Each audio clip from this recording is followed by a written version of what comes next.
There's something unsettling about a person who has complete control over their mind. Something that makes others uncomfortable, even threatened. It's not arrogance or aggression that creates this effect. It's the quiet certainty of someone who has mastered their inner world so completely that external chaos cannot touch them. Most people spend their entire lives as prisoners of their own thoughts, slaves to their emotions, victims of their mental programming. They react instead of respond. They crumble under pressure instead of rising to meet it. They let fear dictate their choices and doubt poison their potential. But there exists a small percentage of individuals who have broken free from this mental slavery. They've built minds so disciplined, so resilient, so unshakably strong, that their very presence makes others question their own mental weakness. These people don't just think differently, they operate from an entirely different level of consciousness. Today, you're going to learn how to become one of them. You're going to discover the exact strategies, techniques, and psychological principles that will transform your mind from a source of limitation into your greatest weapon.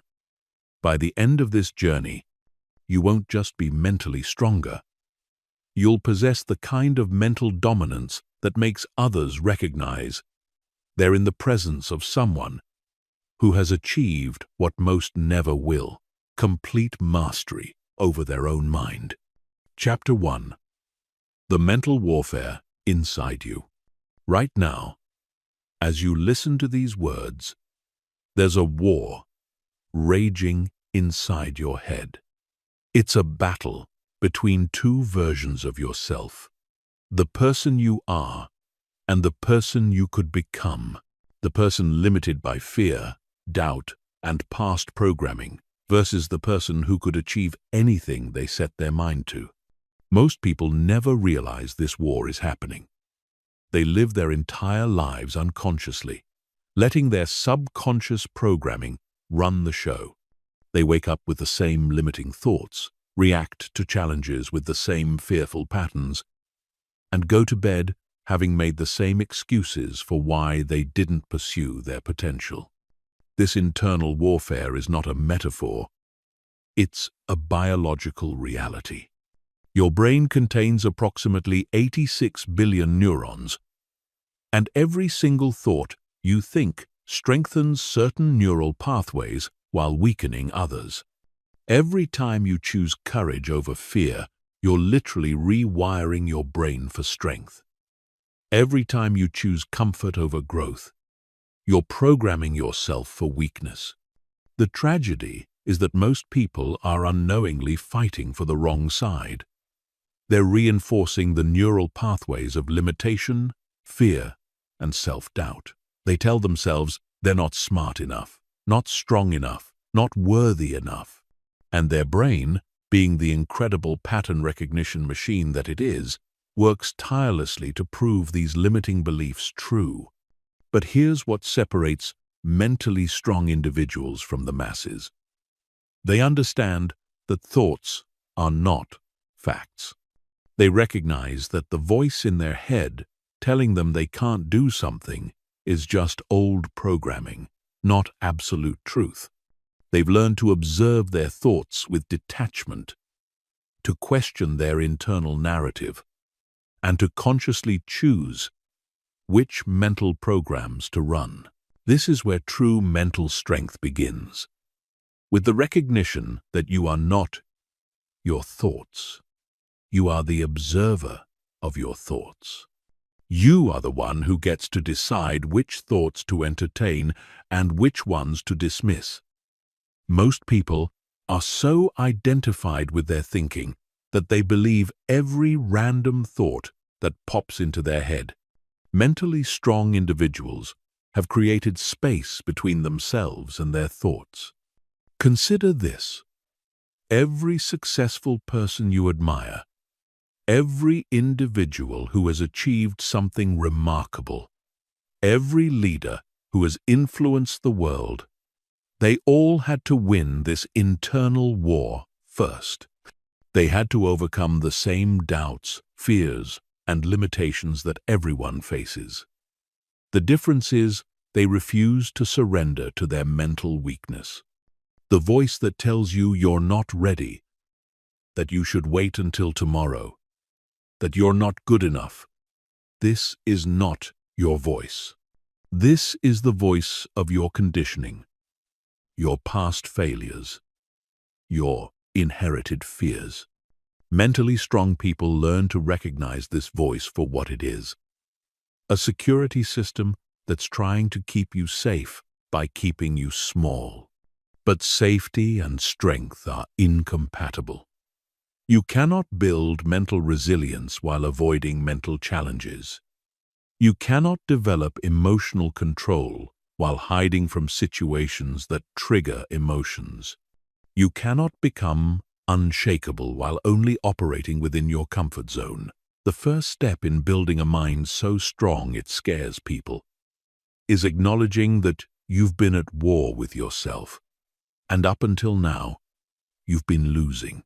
You've been surrendering to the weaker version of yourself every time you chose comfort over growth, every time you listened to doubt instead of taking action, every time you allowed fear to make your decisions for you.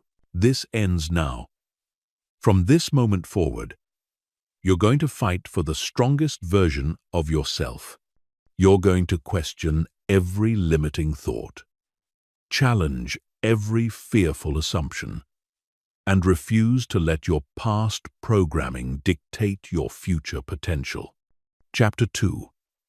Why most people fear mental strength. There's an uncomfortable truth about mental strength that most people don't want to acknowledge. It makes others deeply uncomfortable.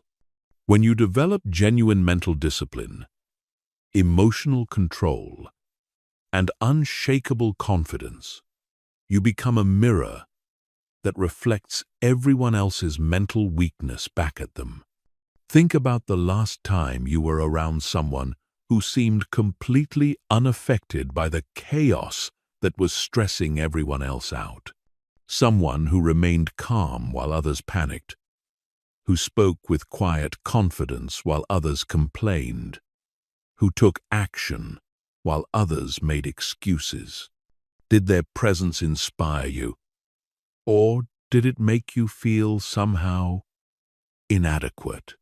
For most people, encountering genuine mental strength triggers their own insecurities.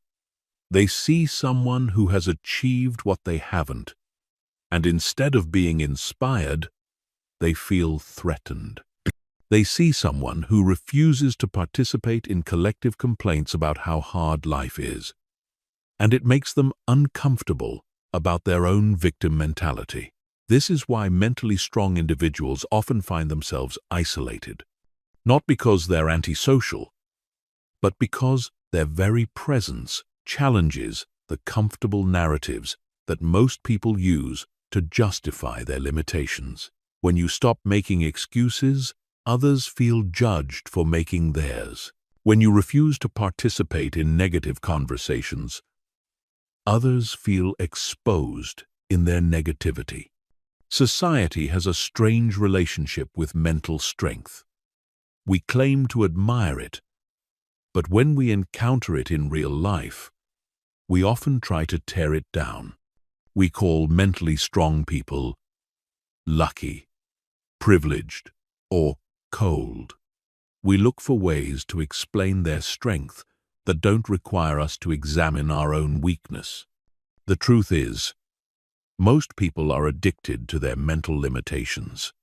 They're comfortable being victims of their circumstances because it removes the responsibility to change. They prefer to believe that some people are just naturally, mentally strong, rather than accepting that mental strength is a choice that requires work. This is why developing genuine mental strength can be a lonely journey. As you become less reactive, others might accuse you of not caring.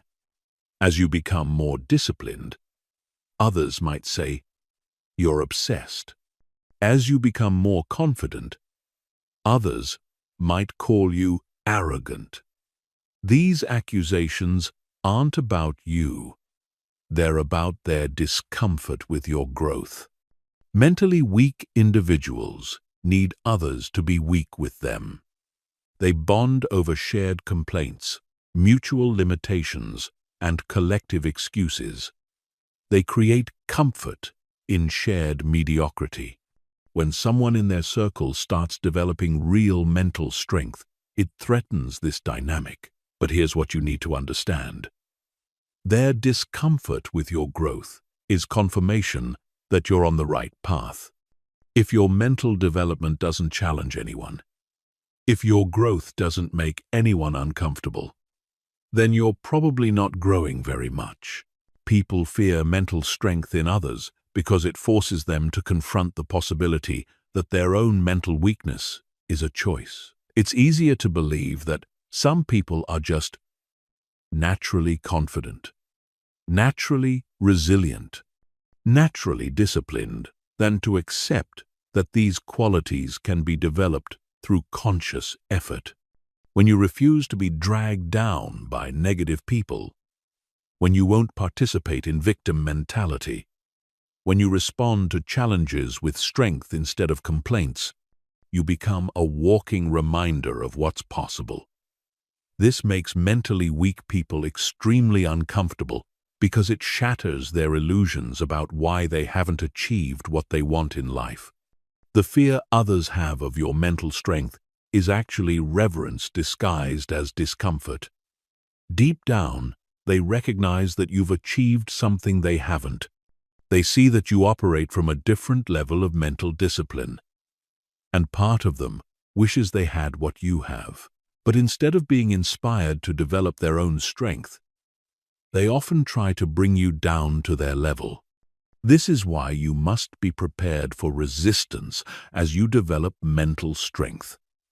Expect people to question your methods, to criticize your discipline, to try to convince you that you're taking things too seriously.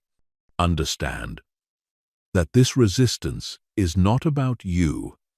It's about their fear of what you represent. Proof that mental weakness is optional. Chapter 3. The Science of Building an Unbreakable Mind. Your brain is not fixed. This might be the most important thing you learn today. Every time you challenge a limiting belief, every time you choose courage over comfort, every time you persist through difficulty, instead of giving up, you are literally changing the physical structure of your brain. This phenomenon is called neuroplasticity, and it's the scientific foundation for everything we're going to discuss. Your brain has approximately 100 trillion neural connections, and these connections are constantly being strengthened or weakened based on your thoughts, actions, and experiences. When you repeatedly think fearful thoughts, you strengthen fear pathways. When you repeatedly choose confident action, you strengthen confidence pathways. Most people don't understand this, so they remain trapped by their past programming. They believe that because they've always been anxious, they'll always be anxious. Because they've always struggled with confidence, they'll always struggle with confidence. Because they've always been mentally weak, they'll always be mentally weak. But neuroscience has proven this belief completely wrong. Your brain is like a muscle. It adapts to whatever you demand of it. If you consistently demand strength, resilience, and confidence from your brain, it will literally rewire itself to provide these qualities more easily. The key is understanding that neuroplasticity works both ways. Every thought you think is either making you stronger or weaker. Every response to challenge is either building mental resilience or mental fragility. There is no neutral. You are either consciously programming your mind for strength or unconsciously allowing it to default to weakness. Here's how the process works. When you encounter a challenging situation, your brain automatically searches for past experiences to determine how to respond. If your past programming says, "This is dangerous," "I can't handle this," or "I should avoid this," your brain will trigger fear responses designed to keep you safe by keeping you small. But when you consciously choose to respond with strength instead of fear, you create a new neural pathway. The first time is difficult because you're going against established programming. But each time you make the same strong choice, you make that pathway stronger and the weak pathway weaker. This is why mentally strong people seem to get stronger under pressure while weak people crumble. It's not that they don't experience fear or doubt. It's that they've trained their brains to default to strength responses instead of weakness responses. The most powerful aspect of neuroplasticity is that it's happening constantly, whether you're aware of it or not. Right now, as you listen to these words and imagine yourself becoming mentally stronger, you're creating new neural pathways associated with strength and confidence. Your brain is beginning to accept this new identity as possible. But here's the crucial part. Neuroplasticity requires repetition. You can't just think strong thoughts once and expect permanent change. You have to consistently challenge weak thoughts, consistently choose strong actions, and consistently reinforce the mental patterns you want to develop. This is where most people fail. They want instant transformation without consistent effort. They want to feel confident without repeatedly choosing confident actions. They want to be mentally strong without putting their mind through the training that creates mental strength. Building an unbreakable mind requires the same approach as building physical strength. Progressive overload. You start with small challenges and gradually increase the difficulty. You don't try to lift the heaviest weight on your first day at the gym. And you don't try to overcome your biggest fears on your first day of mental training. Every time you do something that scares you slightly, you're building courage neural pathways. Every time you persist through discomfort instead of quitting, you're building resilience pathways. Every time you control your emotional response instead of reacting automatically, you're building emotional regulation pathways. The beautiful thing about this process is that it compounds.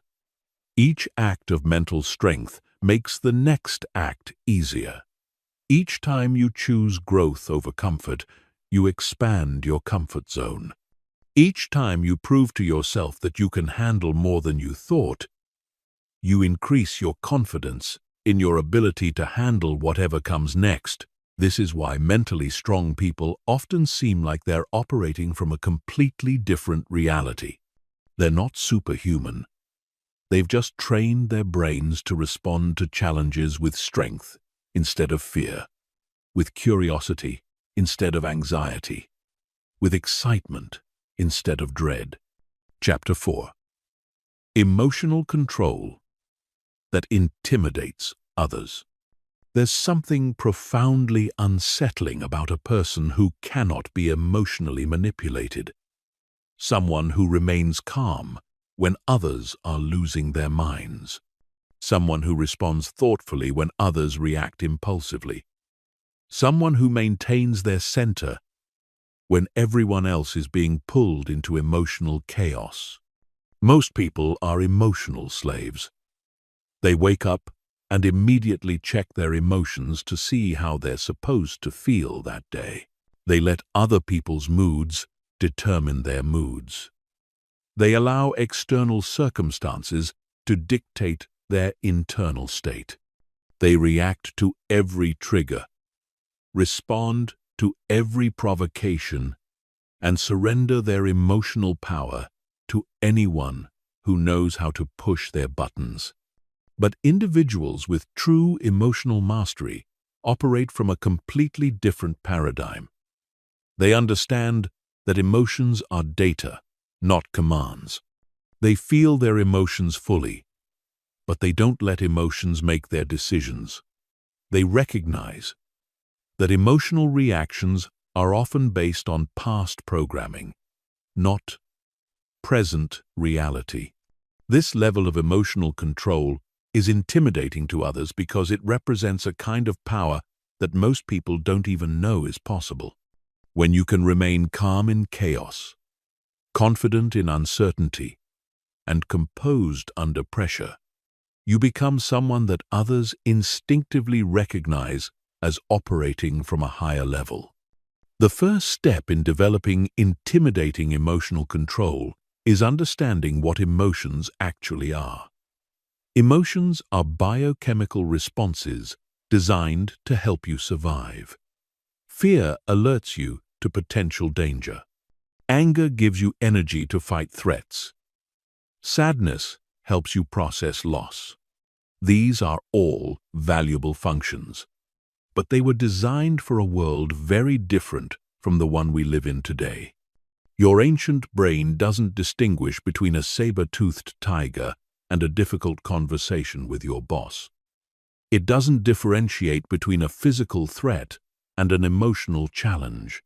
It responds to modern stressors with ancient programming, triggering fight-or-flight responses that are often completely inappropriate for the situation. Emotionally weak people are controlled by these ancient programs. They feel angry, so they act angry. They feel afraid, so they avoid challenges. They feel sad, so they withdraw from life. They've never learned that there's a space between stimulus and response, a space where choice lives. Emotionally strong people have expanded this space. They feel emotions just as intensely as everyone else, but they've trained themselves to pause before responding. In that pause, they evaluate. Is this emotion giving me useful information? Is the action this emotion is pushing me toward aligned with my goals? Is this the best way to respond to this situation? This pause, this space between feeling and action, is where true power lives. It's the difference between being a victim of your emotions and being the master of them. And when others see you consistently operating from this space, it makes them deeply uncomfortable with their own emotional reactivity. Most people use emotions to justify their actions. I was angry, so I yelled. I was scared, so I didn't try. I was sad, so I stayed in bed. They've made emotions more powerful than their conscious will. They've given emotions veto power over their decisions. But emotionally masterful individuals understand that emotions are advisory, not mandatory. They listen to their emotions for information, but they make decisions based on their values, goals, and rational assessment of the situation. They might feel fear, but they act with courage. They might feel anger, but they respond with wisdom. They might feel sadness, but they continue moving forward. This doesn't mean suppressing emotions or pretending they don't exist. Emotional suppression is just another form of emotional weakness. It's letting fear of emotions control you instead of letting the emotions themselves control you. True emotional mastery involves feeling emotions fully while choosing your response consciously. The process of developing this level of emotional control requires training your nervous system to handle intensity without losing your center. This means deliberately exposing yourself to emotional challenges in controlled ways. It means learning to breathe deeply when your body wants to tense up. It means practicing conscious response when your brain wants to react automatically. One of the most powerful techniques for developing emotional mastery is the practice of emotional labeling. When you feel a strong emotion, instead of being swept away by it, you observe it with curiosity. You say to yourself, "I notice I'm feeling anger," or "I'm experiencing fear right now," or "there's sadness present." This simple act of labeling creates distance between you and the emotion. It transforms you from someone who is angry to someone who is experiencing anger. It shifts you from being the emotion to observing the emotion. This shift is the beginning of emotional mastery. Another crucial aspect of intimidating emotional control is learning to regulate your energy independently of external circumstances. Most people are energy vampires. They need constant external validation, positive interactions, and favorable circumstances to maintain their emotional state. But emotionally strong individuals generate their own emotional energy. They don't need others to be happy for them to be happy. They don't need perfect circumstances to feel confident. They don't need constant reassurance to feel secure. This independence is intimidating because it means they can't be controlled through emotional manipulation. Chapter 5. Breaking free from mental weakness. Mental weakness is not a permanent condition. It's a habit.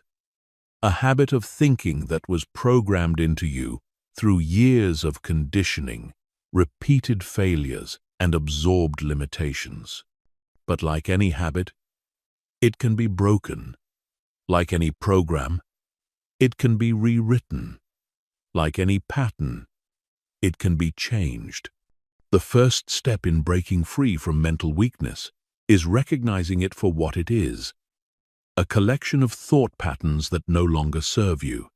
These patterns feel real because they've been repeated so many times, but they're not truth, they're just very strong habits. Mental weakness shows up in predictable ways. It's the voice that immediately says, "I can't," when faced with a challenge. It's the tendency to focus on problems instead of solutions. It's the habit of seeking comfort instead of growth. It's the pattern of making excuses instead of taking responsibility. It's the default of choosing what's easy instead of what's necessary. These patterns feel natural because they've been your default for so long.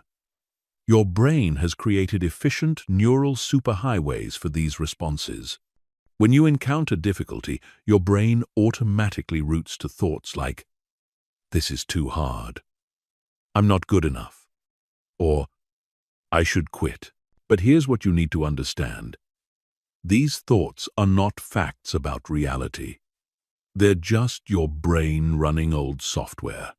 Your brain is trying to keep you safe by keeping you in familiar territory, even if that familiar territory is limitation and mediocrity.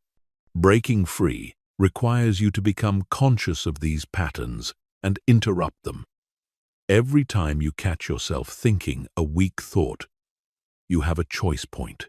You can either let the thought run its course and reinforce the pattern, or you can consciously choose a stronger thought. This is not positive thinking or wishful thinking. This is conscious mental programming. Instead of, "I can't do this," you train yourself to think, "I'm learning how to do this." Instead of, "This is too difficult," you think, "This is exactly the kind of challenge I need to grow stronger." Instead of, "I might fail," you think, "I might succeed beyond my wildest expectations."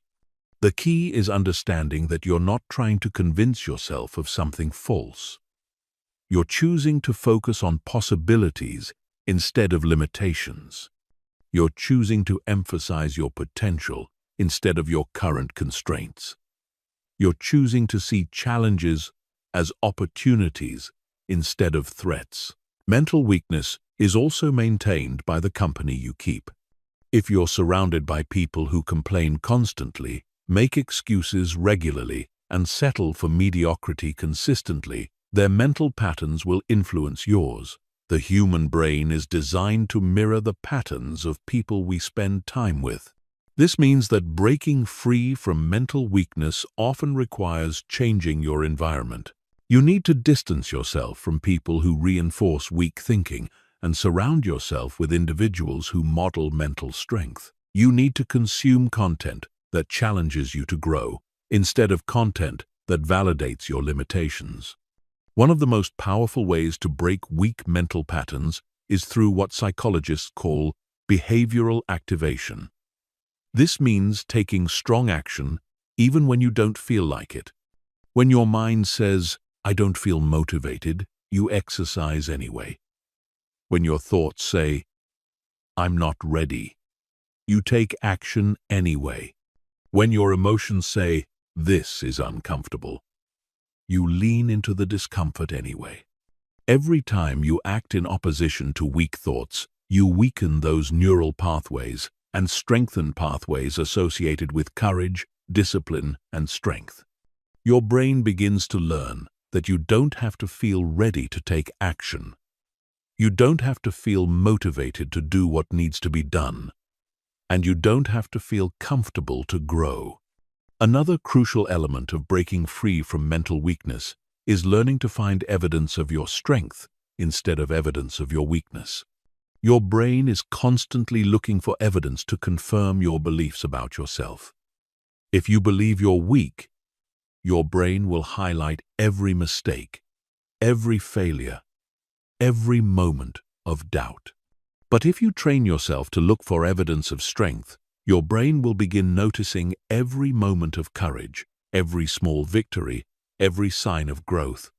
This doesn't mean ignoring your areas for improvement or pretending you're already perfect.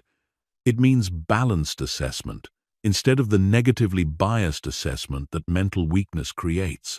It means acknowledging both your current limitations and your growing capabilities. The process of breaking free from mental weakness also requires you to question the stories you tell yourself about why you haven't achieved what you want. Mental weakness loves stories like, "I don't have enough time," "I don't have the right connections," "I'm too old," "I'm too young," "I don't have enough money," or "I don't have enough experience." While these factors can create real challenges, they become mental weakness when you use them as reasons to stop trying, instead of problems to solve. Mentally strong individuals face the same constraints but focus on what they can control instead of what they can't control. Breaking free from mental weakness is ultimately about taking back control of your inner narrative. Instead of being the victim in your own story, you become the hero. Instead of being limited by your circumstances, you become empowered by your choices. Instead of being defined by your past, you become inspired by your potential. Chapter 6. The Daily Conditioning of Mental Dominance. Mental strength is not built in moments of inspiration. It's forged in the daily repetition of disciplines that most people find too boring, too difficult, or too uncomfortable to maintain. The difference between someone with intimidating mental strength and someone who crumbles under pressure is not talent, genetics, or luck. It's the accumulated effect of thousands of small choices made consistently over time. Every morning, you have a choice. You can either condition your mind for strength or allow it to default to weakness. Most people make this choice unconsciously. They wake up, immediately check their phone, flood their minds with other people's problems and opinions, and start their day in a reactive state. They've handed control of their mental state to external forces before they've even gotten out of bed. Mentally dominant individuals understand that the first hour of the day sets the tone for everything that follows. They guard this time fiercely because they know that how they start determines how they finish. While others are scrolling through social media, feeding their minds digital junk food, mentally strong people are programming their minds for excellence. The foundation of mental conditioning is taking control of your internal dialogue before the world tries to control it for you. Your brain generates approximately 60,000 thoughts per day, and most people let this happen randomly. They wake up and immediately begin thinking the same thoughts they thought yesterday, which leads to the same emotions they felt yesterday, which drives the same actions they took yesterday, which creates the same results they got yesterday. Breaking this cycle requires conscious intervention. Before your mind can default to its old programs, you need to deliberately install new ones. This means starting each day by consciously choosing who you want to be, how you want to feel, and what you want to accomplish.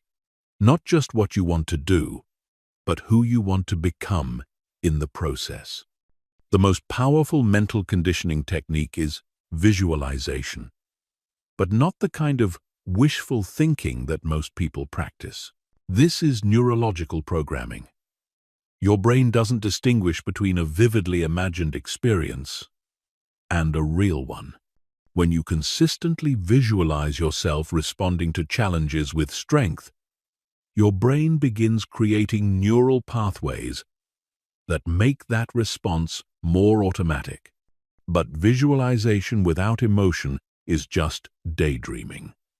You must feel the confidence, the strength, the certainty as you imagine yourself succeeding.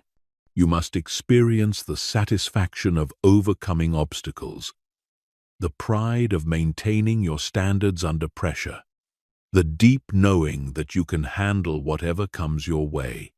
This emotional engagement tells your brain that this is important, that this is real, that this is who you are. Another critical component of daily conditioning is intentional discomfort. Mentally weak people spend their entire lives avoiding discomfort, which means they never develop the capacity to handle it. Mentally strong people deliberately seek out controlled discomfort because they understand that comfort and strength are incompatible. This doesn't mean creating unnecessary suffering. It means systematically exposing yourself to challenges that are slightly outside your comfort zone. Take cold showers when you want warmth, exercise when you feel tired, work when you want to relax, have difficult conversations when you want to avoid them. Each time you choose discomfort over comfort, you're training your brain to handle intensity without breaking. The most underestimated aspect of mental conditioning is the words you use to describe your experiences. Language doesn't just describe reality, it creates it. If you consistently describe challenges as problems, your brain will approach them with problem-focused thinking. If you describe them as opportunities, your brain will look for possibilities instead of obstacles. Mentally dominant people have eliminated weak language from their vocabulary.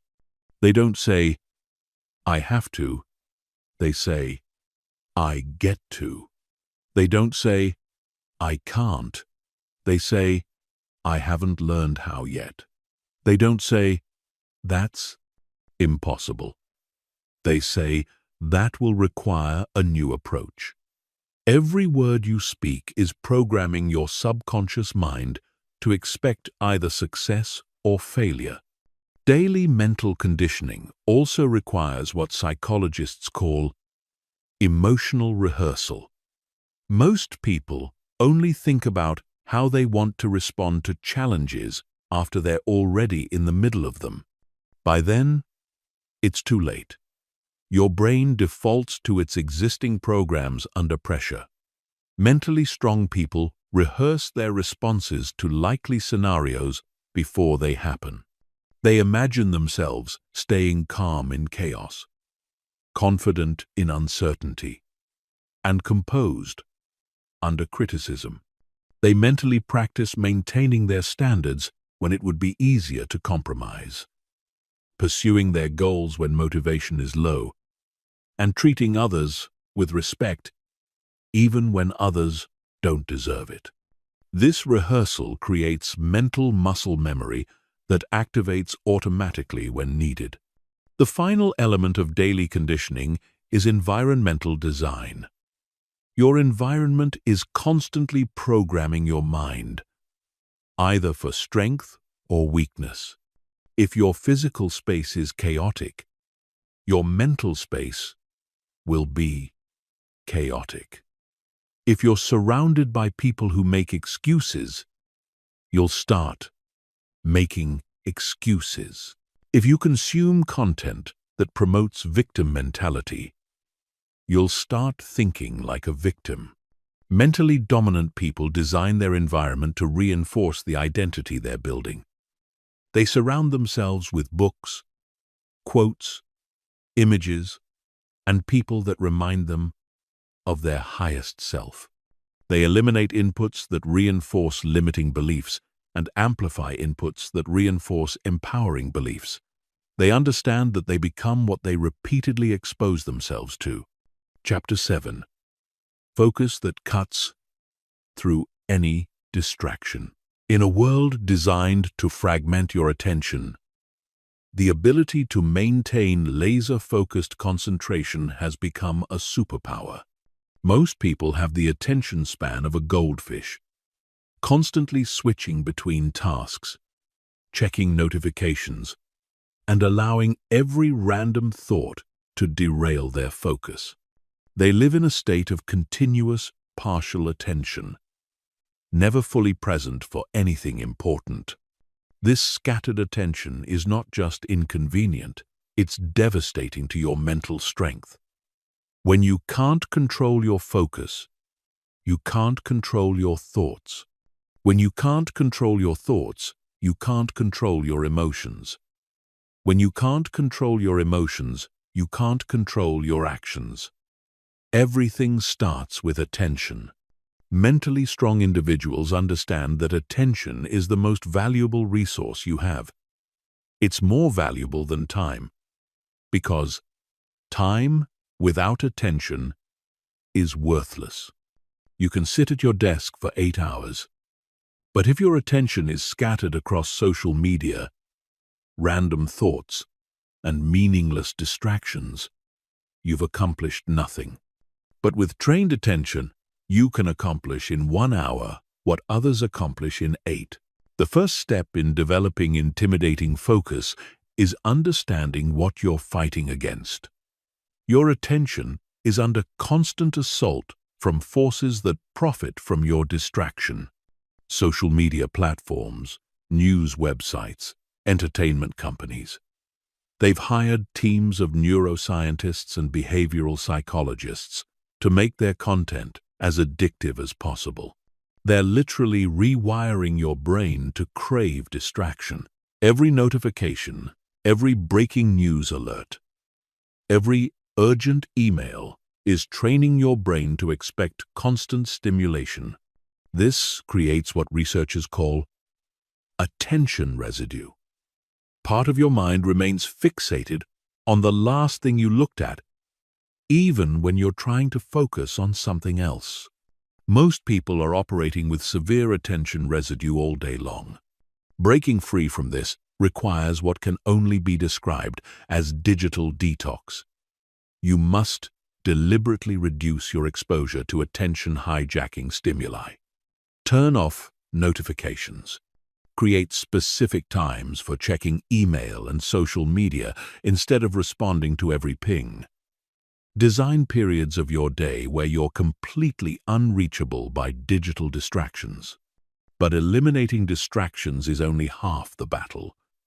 The other half is training your brain to sustain attention on command. This requires deliberate practice, just like building physical strength. Most people never train their attention, then wonder why they can't concentrate when it matters. The most effective attention training method is what neuroscientists call sustained attention meditation. This is different from relaxation meditation. You're not trying to empty your mind. You're training it to hold a single point of focus for extended periods. You might focus on your breath, a specific word, or even a mental image. But the key is returning your attention to that focal point every time it wanders.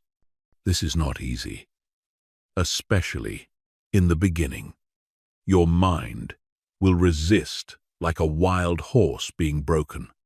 It will generate urgent thoughts about things you need to do, problems you need to solve, and worries you need to address. These are all diversions designed to pull you away from the discomfort of sustained focus. Every time you gently return your attention to your chosen focus point, you're strengthening your attention muscle. Advanced focus training involves what military psychologists call tactical breathing. This technique was developed for soldiers who need to maintain perfect focus while under extreme stress. You breathe in for 4 counts, hold for 4 counts, exhale for 4 counts, and hold empty for 4 counts. This pattern activates your parasympathetic nervous system, which calms your mind and sharpens your focus. But the most powerful focus technique is emotional engagement. Your brain naturally focuses on what it finds emotionally significant. This is why you can scroll social media for hours without effort, but struggle to read a book for 20 minutes. Social media is designed to trigger emotional responses constantly. While many important tasks feel emotionally neutral, the solution is to consciously create emotional significance around the things that matter. Before starting any important task, remind yourself why it matters, how it connects to your larger goals, and what achieving it will mean for your future. Create an emotional reason to stay focused instead of relying on willpower alone.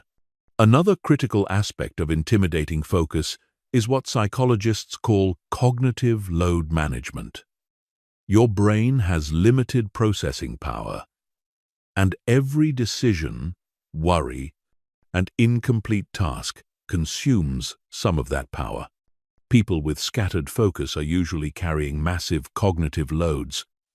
They're trying to remember dozens of tasks, juggling multiple projects, and keeping track of numerous commitments all in their heads.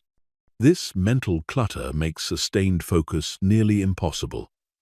It's like trying to have a conversation in a noisy restaurant. The background noise makes it impossible to concentrate on what matters.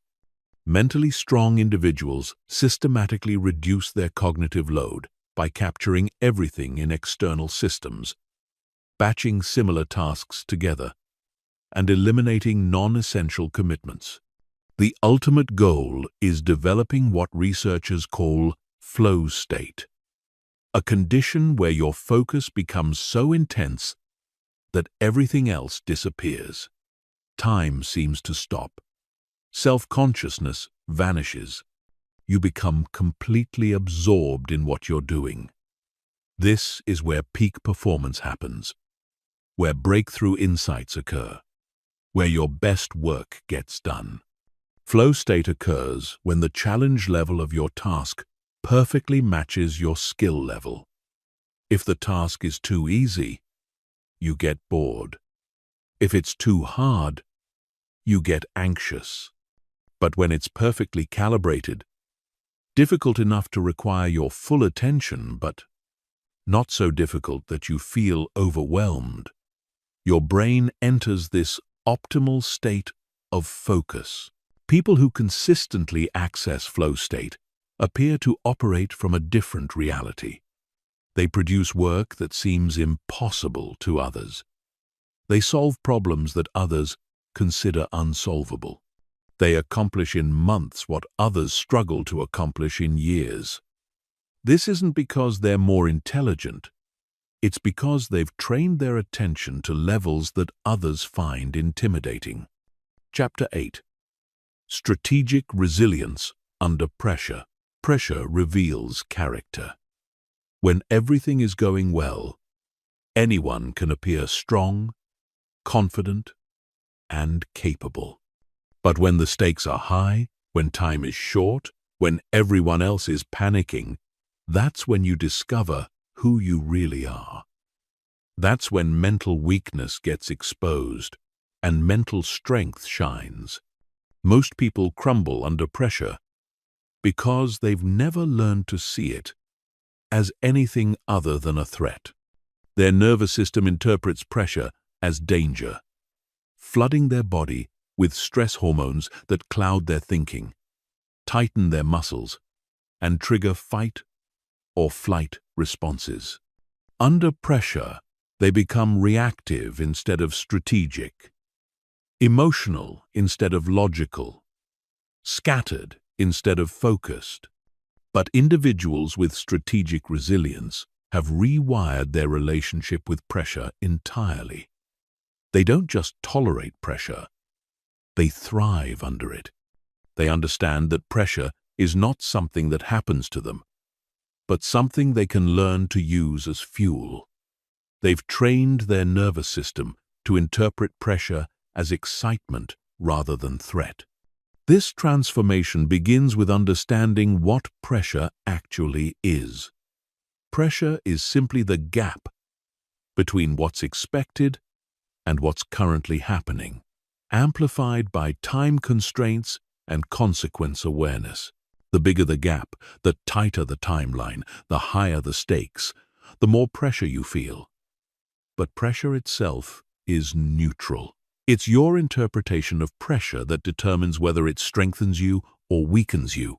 Mentally weak people interpret pressure as evidence that something is wrong, that they're in danger, that they might fail.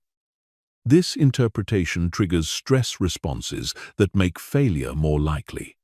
Mentally strong people interpret pressure as evidence that they're pursuing something important, that they have an opportunity to prove themselves, that they're exactly where they need to be to grow stronger. The first component of strategic resilience is what psychologists call cognitive reframing. Instead of thinking, "I'm under too much pressure," you think, "I'm in a high-performance situation." Instead of, "What if I fail?" you think, "What can I learn from this?" Instead of, "This is too hard," you think, "This is exactly the challenge I need to level up." This isn't positive thinking or self-deception. This is strategic thinking. You're choosing the interpretation that serves your performance instead of the interpretation that sabotages it. You're using your cognitive flexibility to frame situations in ways that enhance rather than diminish your capabilities. The second component is physiological regulation. Your body's stress response is designed to help you survive physical threats by redirecting blood flow away from your thinking brain toward your muscles. But most modern pressure situations require more thinking, not more muscle. You need to override your body's ancient programming with conscious breathing and posture control. The most effective technique for this is what Special Forces operatives call box breathing. Inhale for 4 counts, hold for 4 counts, exhale for 4 counts, hold empty for 4 counts. This pattern activates your parasympathetic nervous system, which tells your brain that you're safe, which allows blood flow to return to your prefrontal cortex, which restores clear thinking under pressure. Your posture also sends signals to your brain about how you should feel. Slouched shoulders and a hunched back tell your brain you're defeated. Straight spine, open chest, and raised chin tell your brain you're confident and capable. Navy SEALs are trained to maintain perfect posture under extreme pressure because they understand that how you hold your body influences how your brain interprets the situation. The third component of strategic resilience is what military strategists call scenario planning. Most people are devastated by unexpected challenges because they've never mentally rehearsed how to handle them.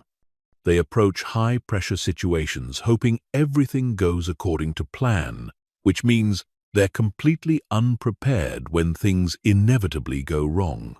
Mentally resilient individuals prepare for multiple scenarios. They ask themselves, what's the best-case outcome? What's the worst case? What's most likely to actually happen? What are 3 things that could go wrong? And how would I handle each one? This mental rehearsal creates familiarity with difficulty, which reduces the shock when challenges arise. They also practice what philosophers call negative visualization, imagining losing everything they value and considering how they would rebuild. This isn't pessimism, it's preparation. When you've mentally rehearsed handling loss, actual setbacks feel manageable rather than devastating. You develop confidence in your ability to recover from anything. Another crucial element of pressure performance is what athletes call process focus. When the stakes are high, most people become outcome obsessed. They think about winning or losing, success or failure, approval or rejection. This outcome focus creates anxiety because outcomes are largely outside your control. Mentally resilient people focus on process instead of outcome. They identify the specific actions they need to take and pour their attention into executing those actions with excellence. They can't control whether they win, but they can control how well they prepare, how clearly they think, how effectively they execute their strategy. This process focus creates what psychologists call effortless effort, a state where you're working at maximum capacity, but feeling relaxed and natural. Professional athletes describe being in the zone during crucial moments. This isn't magic. It's the result of training their attention to stay on process rather than getting hijacked by outcome anxiety. The final component of strategic resilience is building what researchers call stress inoculation.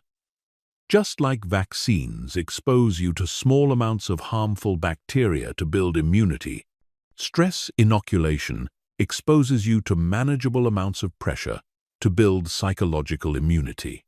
This means deliberately putting yourself in pressurized situations when the stakes are lower. Practice public speaking when it doesn't matter for your career. Have difficult conversations when relationships aren't on the line.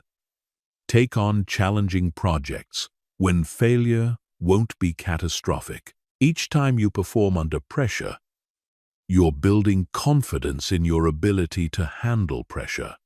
People with intimidating resilience have usually done this so consistently that pressure feels normal to them. What overwhelms others feels routine to them. They've conditioned their nervous system to operate optimally under conditions that break most people. Chapter 9. Mental training that builds unshakable confidence.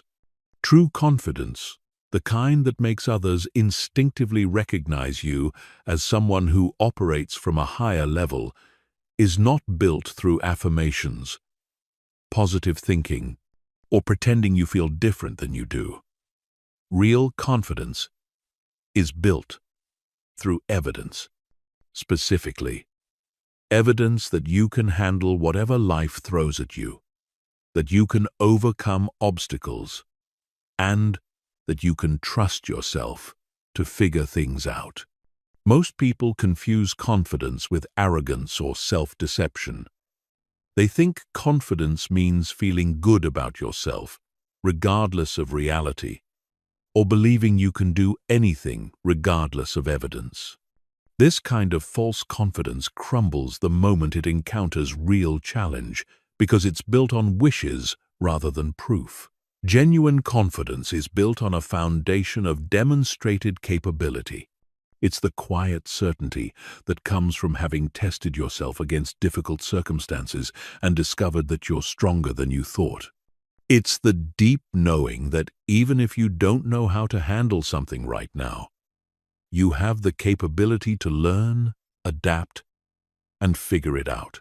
This kind of confidence is intimidating to others because it's unshakable. It doesn't require external validation or favorable circumstances. It doesn't crumble when criticized or challenged. It doesn't need others to agree with it. It exists independently of other people's opinions because it's based on your own track record of overcoming difficulty. Building this level of confidence requires what psychologists call mastery experiences. Situations where you succeed at something that initially seemed impossible or frightening. Each mastery experience adds to your confidence bank account, creating a growing body of evidence that you're capable of more than you realized. But here's the key. These mastery experiences must involve real difficulty. If you only succeed at easy things, you don't build real confidence. If challenges are artificial or consequences are minimal, your brain doesn't register them as meaningful evidence. You need to succeed at things that actually matter, things that actually scare you, things where failure would actually be costly. This is why comfort zone expansion is essential for confidence building. Your comfort zone is not just about what you're used to, it's about what your brain considers safe based on past experience. When you operate only within your comfort zone, you never generate evidence that you can handle more challenging situations. Every time you successfully navigate something outside your comfort zone, you expand your sense of what's possible for you. Your brain updates its assessment of your capabilities.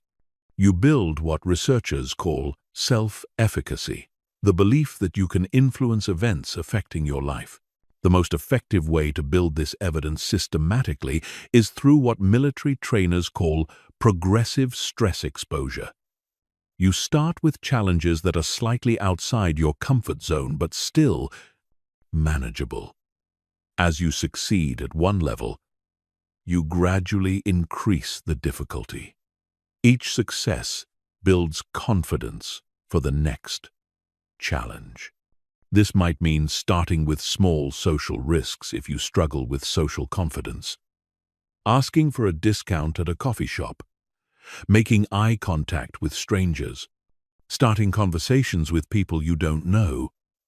Each small success builds evidence that social interaction isn't dangerous, which makes bigger social risks feel more manageable. For professional confidence, it might mean taking on projects that are slightly beyond your current skill level, speaking up in meetings when you usually stay quiet, proposing ideas even when you're not sure they'll be accepted, volunteering for assignments that require you to learn new skills. Each professional success expands your sense of what you're capable of achieving. The key is making sure that challenges are real. Your brain can tell the difference between meaningful accomplishments and artificial ones. Succeeding at something with no real stakes doesn't build real confidence. You need skin in the game. You need to care about the outcome. You need there to be real consequences for failure. Another crucial component of confidence building is what psychologists call attribution training. This involves consciously choosing how you interpret your successes and failures. Most people have been programmed to attribute their successes to luck and their failures to personal inadequacy. This programming destroys confidence systematically. Confident individuals have learned to reverse this pattern. When they succeed, they acknowledge the role of effort, preparation, and smart decision-making.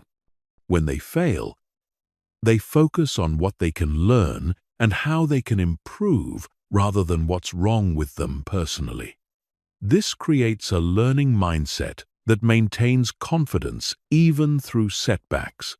This doesn't mean taking credit for things that were actually lucky or refusing to acknowledge when you make mistakes. It means balanced attribution, recognizing both your contributions to successes and the lessons available in failures. It means seeing yourself as someone who gets results through effort, rather than someone who gets lucky or unlucky. Physical training is also essential for building unshakable confidence, because it provides direct, undeniable evidence of your ability to get stronger through effort. When you consistently push your body beyond its comfort zone and witness it adapting and improving, you develop trust in your ability to grow stronger in other areas as well. This is why physically weak people often struggle with general confidence, while physically strong people often carry themselves with quiet assurance. Physical strength creates a deep, embodied knowing that you can handle intensity, that you can persist through discomfort, that you can push through when things get difficult. The mental aspect of physical training is just as important as the physical benefits. Every time you exercise when you don't feel like it, you're building evidence that you can do hard things even when motivation is low. Every time you complete a workout that you wanted to quit, you're proving to yourself that your commitment is stronger than your comfort. The final element of confidence building is what researchers call identity integration. This means aligning your self-concept with the evidence you're building. Many people accumulate impressive accomplishments, but still see themselves as inadequate because they haven't updated their identity to match their capabilities. This integration requires consciously acknowledging your growth, celebrating your victories, and updating your self-talk to reflect your expanding capabilities. Instead of, "I got lucky," you say, "I made that happen."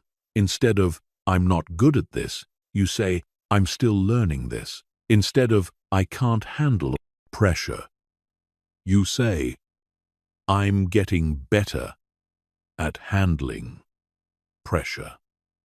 True confidence is not something you feel, it's something you know. You know because you have evidence. You know because you've tested yourself. You know because you've built a track record of figuring things out, bouncing back from setbacks, and growing stronger through challenge. Chapter 10. The Psychology of Mental Intimidation.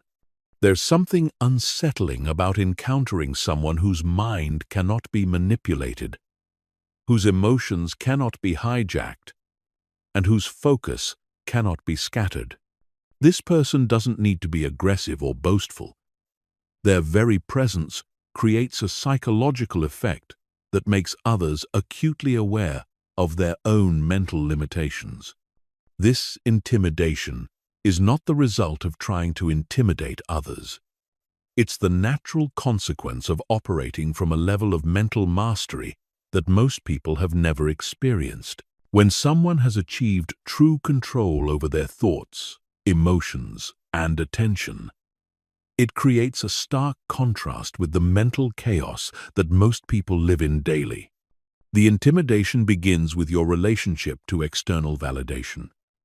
Most people are addicted to other people's approval.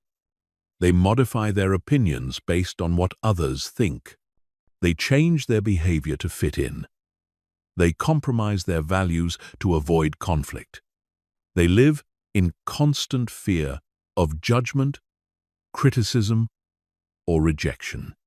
When someone encounters a person who genuinely doesn't need their approval, it creates cognitive dissonance. They're used to having psychological leverage over others through the threat of withdrawal of approval.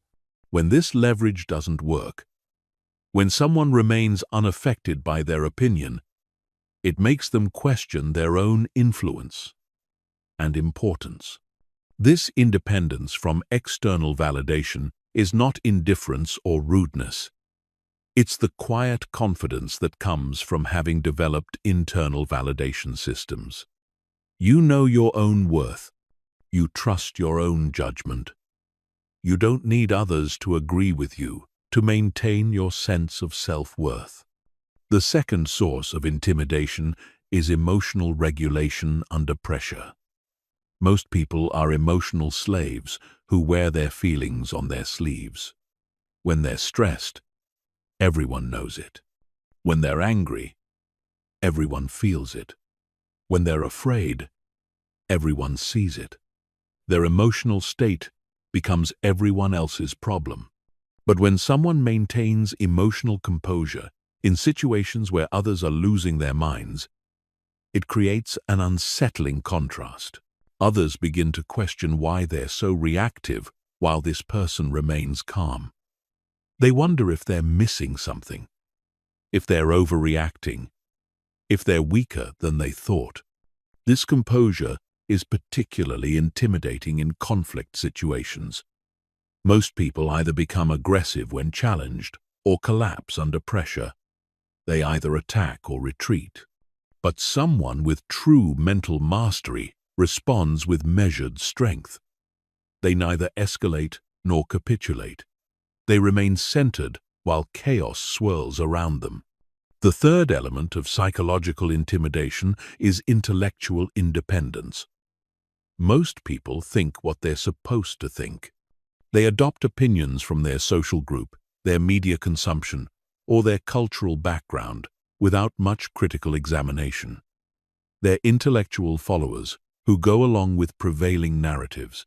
When someone thinks independently, asks difficult questions, and reaches conclusions based on evidence rather than social pressure, it makes others uncomfortable with their own intellectual laziness. They realize they've been accepting ideas without examination, while this person has been thinking for themselves. This doesn't mean being contrarian or disagreeing just to be different. It means having the courage to think through issues completely, even when your conclusions might be unpopular. It means changing your mind when evidence suggests you should, regardless of what others might think about your change of position. Another intimidating quality is what psychologists call outcome independence. Most people are desperately attached to specific outcomes. They need things to work out exactly as planned. They're devastated when reality doesn't match their expectations. They try to control people and circumstances to get the results they want. Someone with outcome independence cares about results but doesn't need specific outcomes to maintain their emotional equilibrium.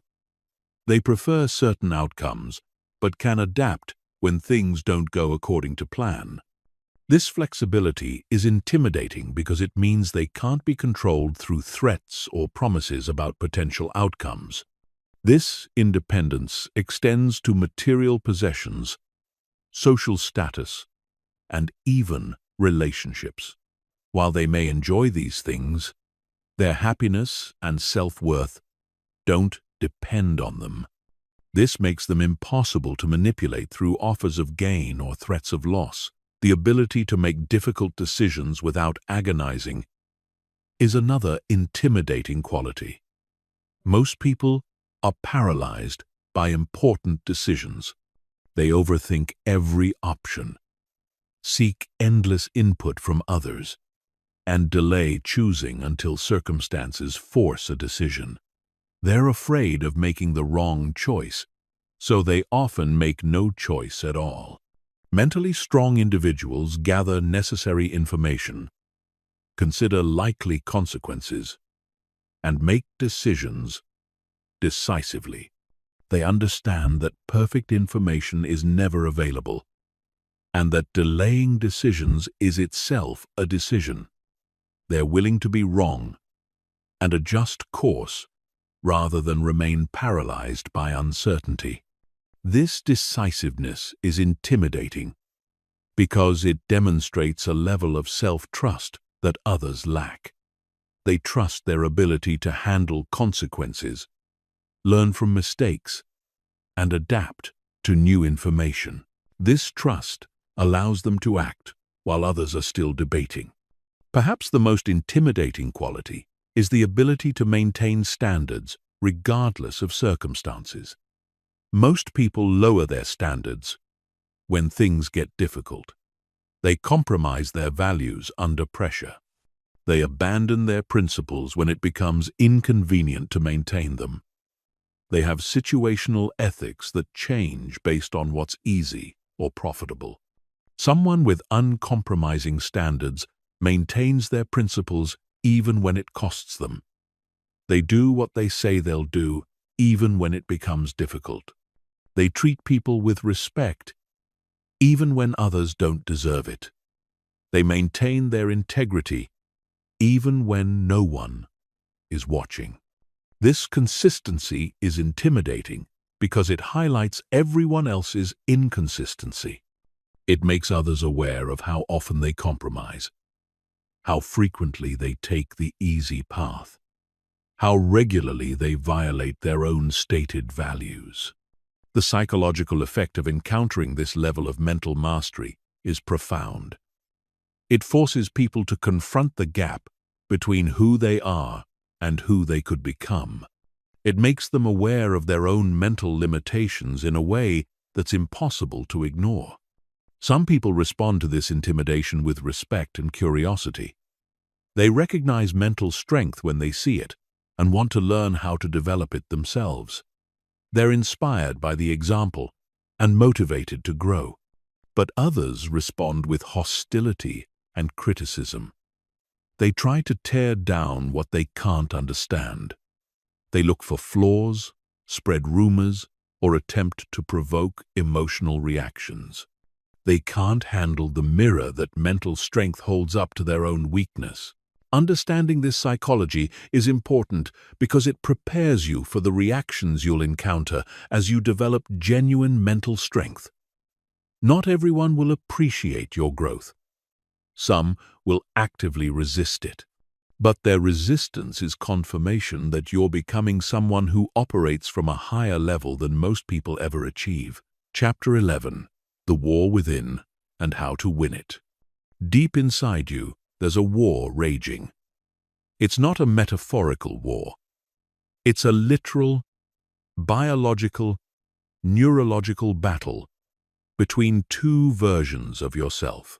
On one side stands the person you could become. Confident, disciplined, mentally unbreakable, operating from a place of strength and clarity that most people never experience. On the other side stands your current programming, the collection of fears, doubts, limitations, and survival mechanisms that have kept you safe but small. This war is being fought every moment of every day. When you wake up in the morning, both sides are recruiting for your attention. The strong version of you wants to get up immediately, exercise, meditate, tackle important tasks. The programmed version wants to hit snooze, check your phone, ease into the day with comfort and distraction. When you face a challenging situation, the strong version wants to lean into difficulty, learn, grow, and prove what you're capable of. The programmed version wants to avoid risk, stay comfortable, and maintain the status quo. Most people lose this war because they don't even realize it's happening. They think the thoughts in their head are neutral, that the resistance they feel toward growth is natural, that the voice telling them to quit when things get difficult is just realistic assessment. They've never learned to distinguish between their authentic self and their conditioning. But once you become conscious of this internal battle, everything changes. You realize that every moment of resistance, every excuse, every rationalization for avoiding what you know you should do is actually the old programming trying to maintain control. It's not you. It's the part of you that was programmed by past failures, inherited fears, and societal conditioning to keep you exactly where you are. The first weapon in this internal war is recognition. You must learn to identify when the old programming is speaking versus when your authentic self is guiding you. The old programming always sounds reasonable, always has logical explanations for why you should wait, why you're not ready, why this isn't the right time. It never tells you that you can't. It just gives you very convincing reasons why you shouldn't try right now. Your authentic self, on the other hand, doesn't make excuses. It sees what needs to be done and wants to do it. It doesn't wait for perfect conditions or guaranteed outcomes. It understands that growth happens through action, not analysis.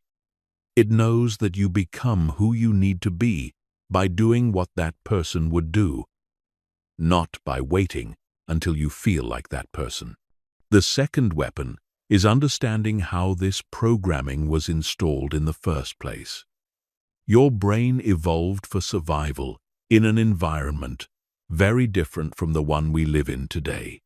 For thousands of years, the humans who survived were the ones who avoided risks, stayed with the tribe, and didn't challenge the status quo.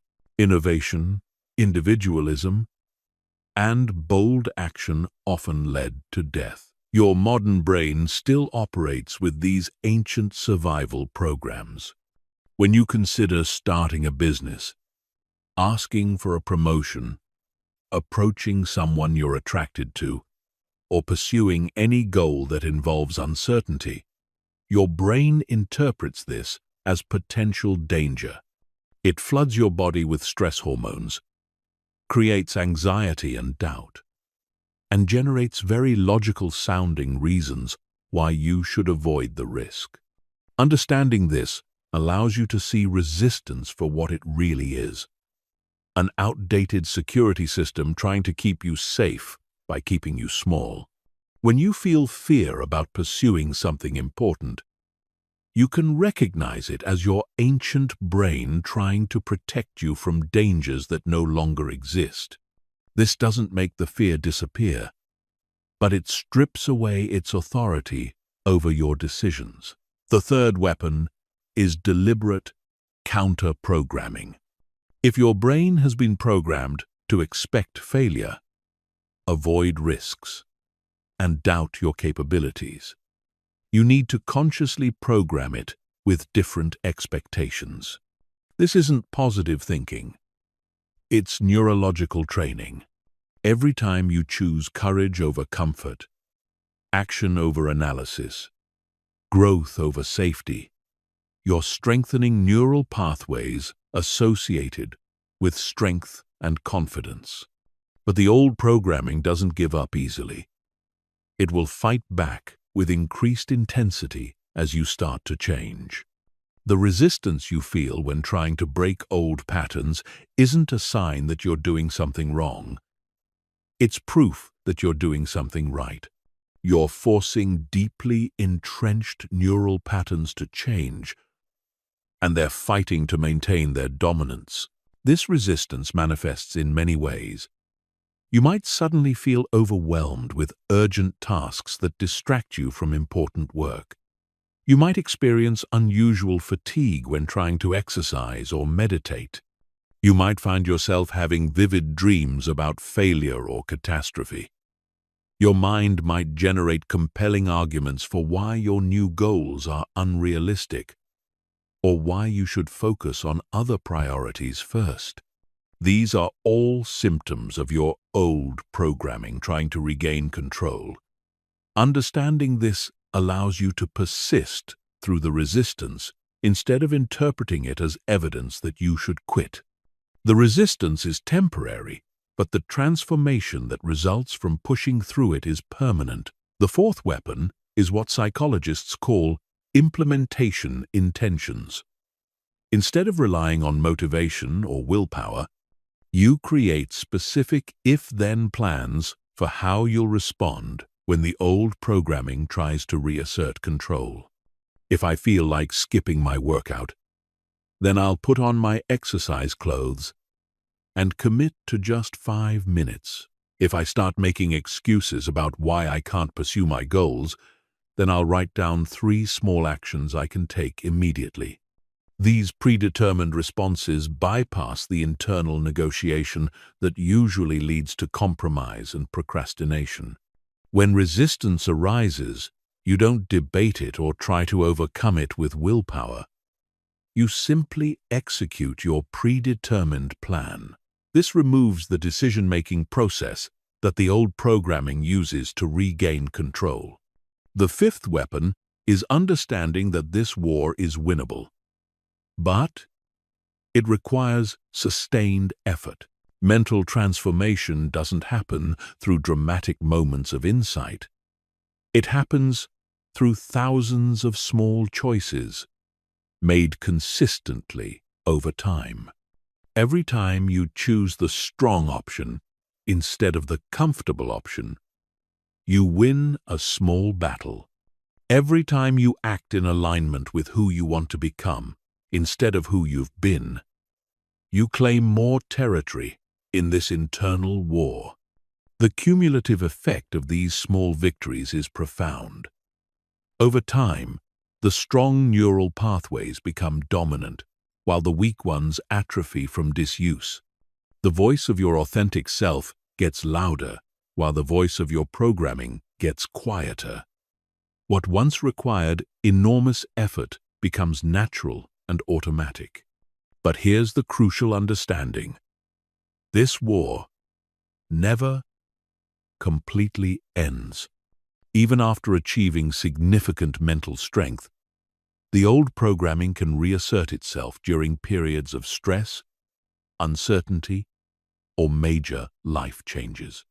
The difference is that you'll recognize it immediately. You'll have tools to counter it. And you'll know with certainty that you can win any battle with your former limitations. This is what separates people with intimidating mental strength from everyone else. They've fought this internal war consciously and systematically until they achieved decisive victory. They no longer operate from old programming. They operate from conscious choice. They no longer react to circumstances. They respond with intentionality. They no longer let fear make their decisions. They let their highest self determine their actions. Chapter 12. Advanced Mental Warfare Tactics. Once you understand that mental strength is built through systematic training rather than wishful thinking, you need specific tactics that actually work under pressure. These are not feel-good strategies or motivational techniques. These are psychological warfare tactics that have been tested in the most demanding environments imaginable. The first tactic is what Special Forces operatives call stress inoculation training.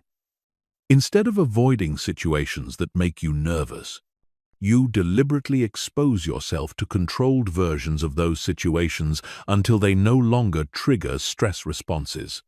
If public speaking terrifies you, you start by recording yourself speaking alone, then speaking in front of a mirror, then speaking to one person, gradually building up your tolerance until addressing large audiences feels routine. The key is progression and repetition. Your nervous system learns through experience, not through thinking. Every time you successfully navigate a stressful situation, you build evidence that you can handle stress. Your brain updates its threat assessment algorithms based on actual outcomes rather than imagined dangers. But stress inoculation must be approached systematically. If you jump immediately to your biggest fear without proper preparation, you can actually reinforce anxiety instead of building confidence. The exposure must be challenging enough to create growth, but manageable enough to ensure success. You're training your nervous system to stay calm under pressure, not traumatizing yourself with overwhelming challenges. The second tactic is cognitive restructuring under fire. This involves consciously changing your internal dialogue while you're actually experiencing pressure, not just when you're calm and comfortable. Most people practice positive thinking when everything's fine. But when stress hits, their mind reverts to catastrophic thinking patterns. Real cognitive restructuring happens in real time during actual challenges. When you feel your heart rate increasing and your thoughts spiraling toward worst-case scenarios, you interrupt the pattern with predetermined mental scripts. Instead of, "I can't handle this," you think, "This is exactly the kind of challenge I need to grow stronger." Instead of, "What if I fail?" you think, "I'm about to learn something valuable about my capabilities." This requires practice because your brain defaults to familiar thought patterns under pressure. You need to rehearse these new mental scripts so extensively that they become automatic responses. Professional athletes spend thousands of hours practicing not just physical movements, but mental responses to pressure situations. They know exactly what they'll think when they're behind in the score, when they make a mistake, when everything's on the line. The third tactic is what military psychologists call tactical breathing. This isn't just relaxation. It's a combat-proven method for maintaining cognitive function under extreme stress. When your body enters fight or flight mode, breathing becomes shallow and rapid, which reduces oxygen to your brain and impairs decision-making ability. Tactical breathing overrides this response by consciously controlling your respiratory rate. The standard pattern is 4 counts in, 4 counts hold, 4 counts out, 4 counts hold empty, then repeat. This activates your parasympathetic nervous system, which tells your brain that you're safe, which allows blood flow to return to your prefrontal cortex, which restores clear thinking. But tactical breathing must become so automatic that you can do it without conscious effort during crisis situations. This requires practicing it hundreds of times when you're not stressed, so it's available when you need it most. Elite performers practice this breathing pattern during low-stress activities until it becomes their default response to any challenge. The fourth tactic is compartmentalization protocol. This involves mentally separating immediate performance requirements from long-term outcome concerns. When the stakes are high, most people make their performance worse by thinking about all the things that depend on their success. They imagine how failure will affect their career, their relationships, their self-esteem, their future opportunities. This outcome focus creates what psychologists call choking under pressure. The stakes feel so high that their nervous system interprets the situation as life or death, which triggers survival responses that impair fine motor skills and complex cognitive processing. Their body prepares to fight or flee when what they actually need is calm, precise execution. Compartmentalization separates performance from outcome. You acknowledge the importance of the situation, but focus your attention entirely on the specific actions required for success. You can't control outcomes. You can only control your preparation and execution. By focusing on process instead of results, you keep your nervous system calm and your cognitive abilities sharp. This requires practicing what to focus on in different types of challenging situations. Before entering any high-pressure scenario, you identify the 3 to 5 specific actions that determine success, and you commit to keeping your attention on those actions regardless of what else is happening around you. The 5th tactic is failure integration training. Most people are devastated by failure because they interpret it as evidence of inadequacy rather than information about what needs adjustment. This fear of failure makes them tentative, overthinking, and risk-averse, which paradoxically makes failure more likely. Failure integration involves deliberately seeking out situations where failure is likely and expensive enough to matter, but not catastrophic. You put yourself in challenging situations specifically to practice recovering from setbacks, learning from mistakes, and maintaining confidence despite temporary failures. This trains your brain to see failure as data rather than disaster. When you failed many times and bounced back stronger each time, you develop genuine confidence in your ability to handle whatever happens. You stop being afraid of failure because you know from experience that you can turn any setback into a comeback. The 6th tactic is what psychologists call identity rehearsal.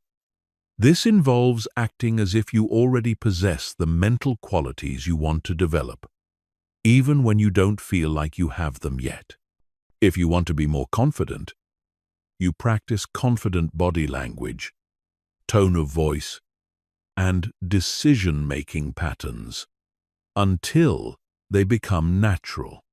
This works because your brain uses your actions to determine your identity. If you consistently act with courage, your brain concludes that you're a courageous person. If you consistently act with discipline, your brain concludes that you're a disciplined person. You literally become what you repeatedly do, regardless of how you feel while you're doing it. But identity rehearsal must be authentic to your values and goals. You're not pretending to be someone else. You're practicing being the version of yourself that you want to become. This requires clarity about what specific qualities you want to develop and commitment to practicing those qualities, even when it feels uncomfortable or unnatural. The 7th tactic is environmental manipulation. Your physical environment constantly sends signals to your brain about how you should think, feel, and behave. If your environment is chaotic, your thoughts will be chaotic. If your environment reinforces weakness, you'll default to weak behaviors. Mental warfare requires designing your environment to trigger the mental states you want to maintain. This means removing inputs that reinforce limiting beliefs and amplifying inputs that reinforce empowering beliefs. You surround yourself with books, images, music, and people that remind you of your potential rather than your limitations. This also involves creating environmental cues that trigger desired behaviors. If you want to exercise consistently, you lay out your workout clothes the night before. If you want to focus better, you create a distraction-free workspace that signals to your brain that this is where serious work happens. Your environment should make good choices easier and bad choices harder. The 8th tactic is pain tolerance training. Mental toughness is fundamentally about your relationship with discomfort. People with weak minds avoid discomfort at all costs, which means they never develop the capacity to handle intensity. People with strong minds deliberately expose themselves to discomfort to expand their comfort zones. This doesn't mean creating unnecessary suffering. It means systematically exposing yourself to controlled discomfort in order to build tolerance. Cold showers when you want warmth. Exercise when you feel tired. Difficult conversations when you want to avoid conflict. Challenging work when you want entertainment. Each time you choose discomfort over comfort, you send a message to your brain that you can handle more than you thought. You build confidence in your ability to tolerate intensity without breaking. This confidence transfers to all areas of life because your brain generalizes from specific experiences to create global beliefs about your capabilities. These tactics work because they're based on how the human nervous system actually operates, rather than how we wish it operated. They acknowledge that mental strength is built through training, not inspiration. They recognize that your brain learns from experience, not from thinking. They accept that lasting change requires systematic effort over time, not dramatic moments of insight. Chapter 13. The final transformation. Becoming truly unbreakable. There comes a moment in the journey of mental development when something fundamental shifts. It's not gradual like the progress that comes before. It's a sudden, unmistakable transformation where you realize that your relationship with difficulty has changed permanently. What once felt threatening now feels like an opportunity. What once triggered fear now triggers curiosity. What once made you want to quit now makes you want to push harder. This transformation doesn't happen because you've eliminated challenges from your life. It happens because you've built such a strong foundation of mental discipline that challenges no longer have the power to destabilize you. You've become what psychologists call antifragile. Not just resilient, but actually strengthened by stress and difficulty. The first sign of this transformation is what researchers call emotional independence. You no longer need favorable circumstances to feel confident. You don't need other people's approval to feel worthy.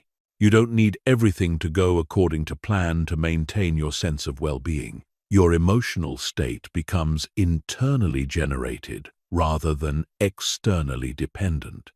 This doesn't mean you stop caring about outcomes or become indifferent to other people's opinions. It means you stop needing specific outcomes to maintain your equilibrium. You prefer success, but you don't require it. You appreciate approval, but you don't depend on it. You enjoy favorable circumstances, but you don't collapse when circumstances become unfavorable.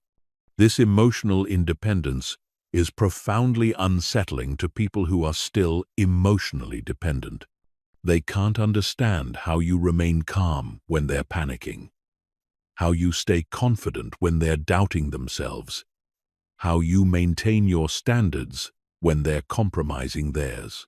Your emotional stability highlights their emotional volatility in ways that make them deeply uncomfortable. The second sign is what military psychologists call threat assessment recalibration. Your brain's threat detection system undergoes fundamental rewiring. Situations that used to trigger fight or flight responses now feel manageable. Challenges that used to seem overwhelming now seem interesting. Setbacks that used to feel devastating now feel like valuable feedback.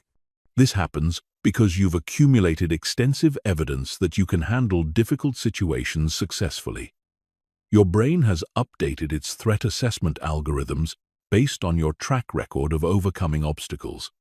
When new challenges arise, your brain references your history of successful problem-solving rather than your history of avoiding difficulty.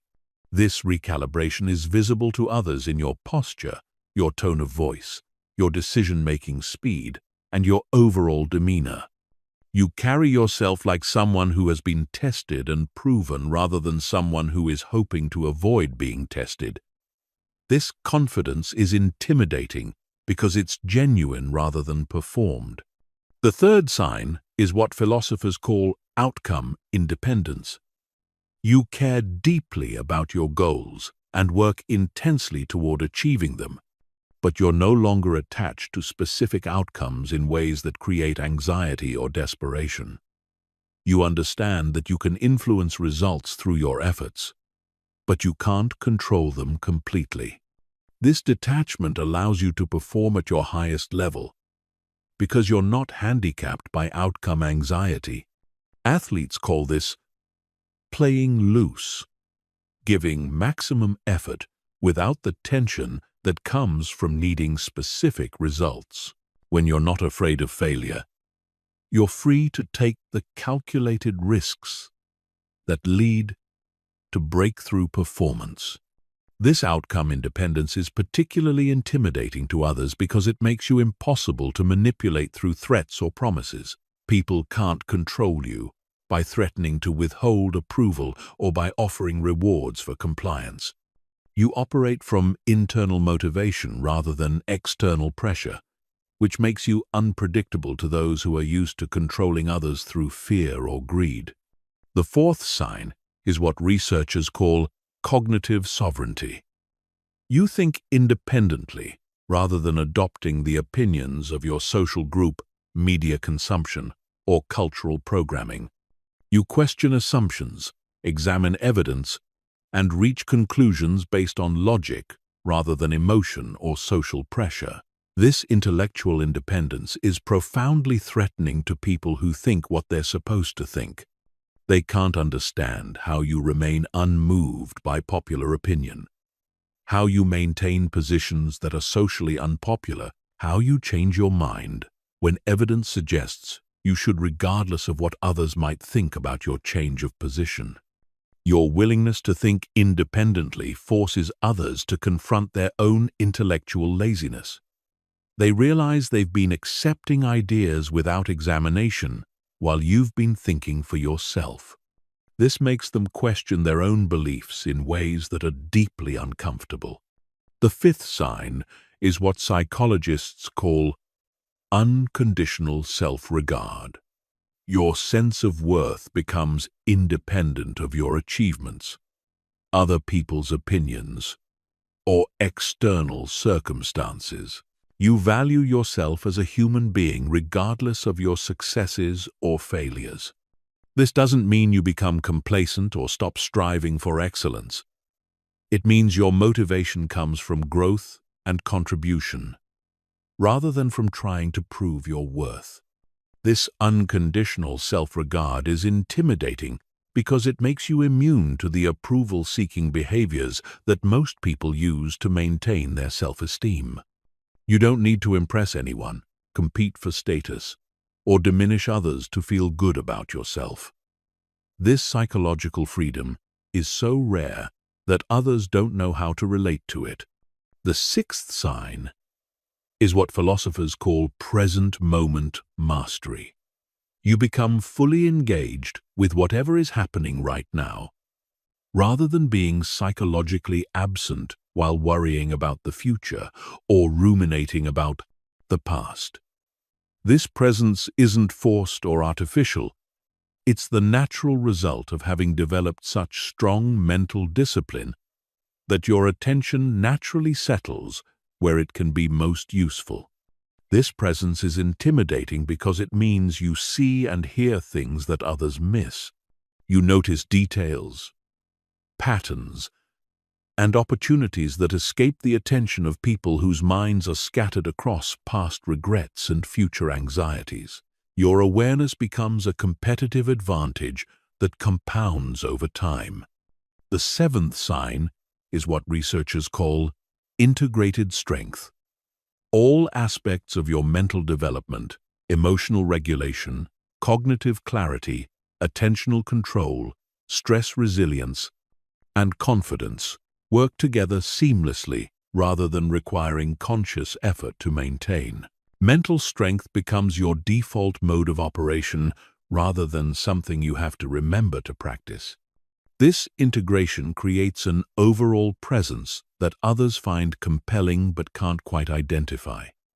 They sense that you're operating from a different level, but can't pinpoint exactly what makes you different. They know you possess something they lack, but don't understand what it is or how to develop it themselves. The final transformation is the realization that you were never actually limited by anything outside yourself. The obstacles you thought were blocking your path were mostly internal. The people you thought were holding you back were mostly reflecting your own doubts. The circumstances you thought were preventing your success were mostly excuses you were using to avoid taking full responsibility for your results. This realization is simultaneously liberating and sobering. Liberating because it means you have far more control over your life than you ever imagined. Sobering because it means you can no longer blame external factors for your lack of progress. The power to transform your life has always been in your hands. You just needed to develop the mental strength to use it effectively. Once this transformation is complete, you understand that building a mind so strong it scares people was never about intimidating others. It was about freeing yourself from the mental limitations that keep most people trapped in lives of quiet desperation. The intimidation others feel is simply their recognition that you've achieved something they desperately want but don't believe is possible for them. Chapter 14. Living as the Mental Master. Operating from higher consciousness. When you've achieved true mental mastery, you don't just think differently, you exist in a fundamentally different reality. You operate from what researchers call higher consciousness, a state where your decisions come from wisdom rather than reactivity, where your responses emerge from strength rather than fear, where your actions align with your highest values rather than your immediate impulses. This isn't a mystical or spiritual concept. It's a measurable neurological state that can be achieved through systematic mental training. Brain scans of individuals operating from higher consciousness show distinctly different patterns of neural activity compared to people operating from default consciousness. Their prefrontal cortex, responsible for executive function, decision-making, and emotional regulation, shows increased activity, while their amygdala, responsible for fear responses and reactive emotions, shows decreased activity.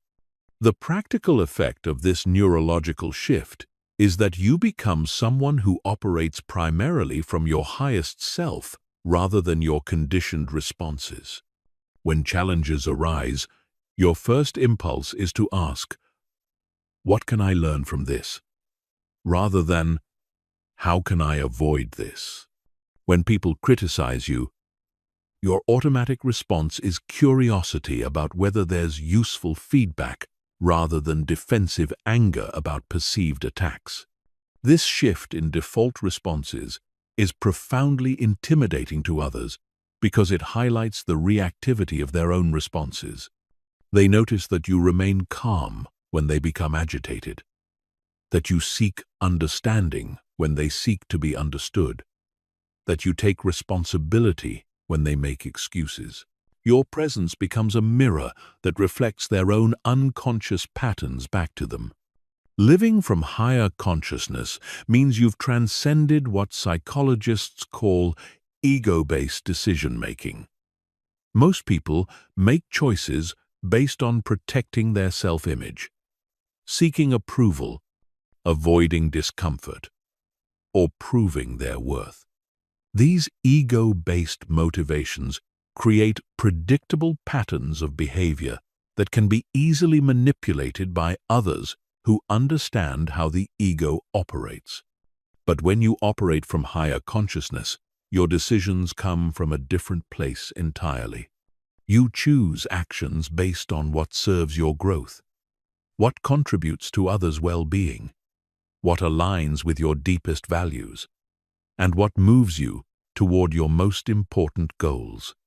This makes your behavior unpredictable to people who are used to manipulating others through ego appeals.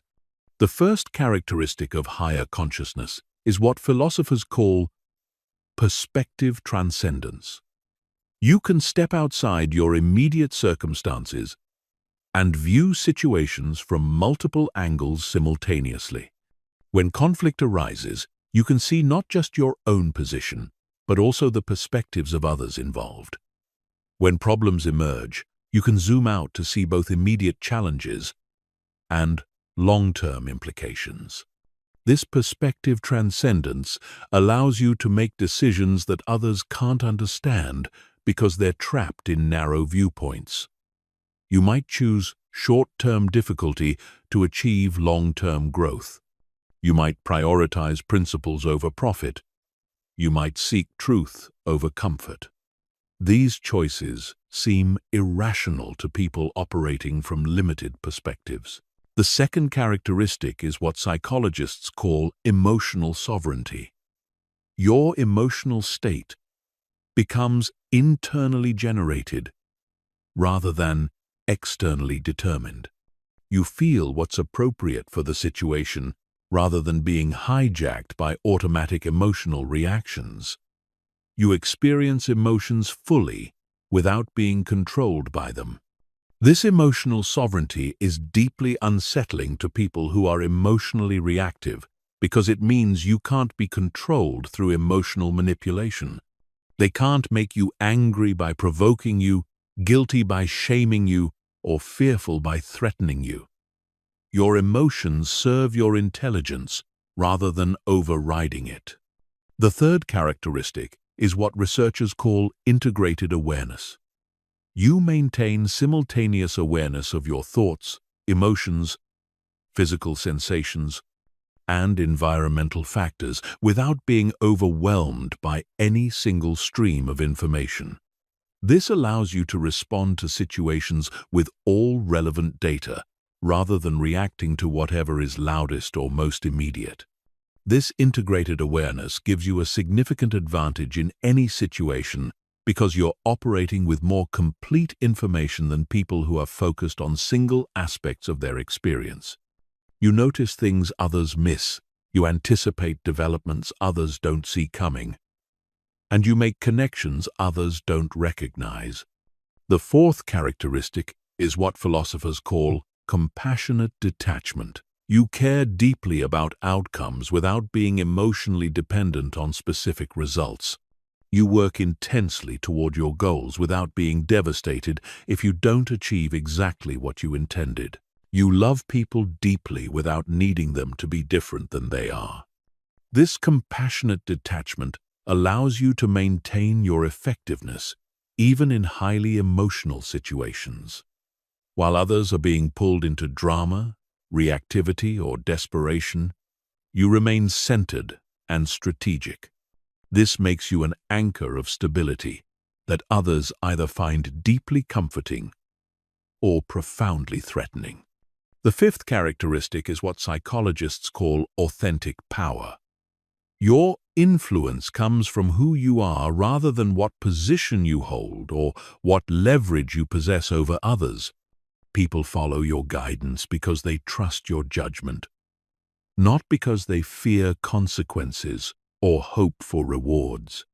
This authentic power is intimidating because it can't be faked or bought. It develops only through years of inner work, consistent character development, and demonstrated wisdom under pressure. It makes positional power, power based on titles, wealth, or authority, seem shallow and temporary by comparison. The sixth characteristic is what researchers call systematic thinking. You naturally consider second- and third-order consequences of decisions rather than just immediate effects. You see how individual actions connect to larger patterns and long-term outcomes, You understand that everything is connected to everything else in ways that most people don't perceive. This systematic thinking allows you to make decisions that seem counterintuitive to people who only consider immediate effects. You might invest in relationships that don't provide immediate benefits because you understand their long-term value. You might choose difficult conversations now to prevent bigger problems later. You might sacrifice short-term gains to build long-term capabilities. The seventh characteristic is what philosophers call truth orientation. Your primary commitment is to understanding reality as it actually is, rather than as you wish it were or as others want you to believe it is. You're willing to abandon cherished beliefs when evidence suggests they're incorrect. You're willing to acknowledge uncomfortable truths when denial would be more pleasant. This truth orientation is deeply threatening to people whose psychological stability depends on maintaining comforting illusions. Your commitment to reality forces them to confront the gap between their beliefs and actual circumstances. They often respond by attacking your character rather than addressing the truths you represent. The eighth characteristic is what psychologists call service orientation. Your actions are motivated primarily by contribution rather than consumption. You focus on what you can give rather than what you can get.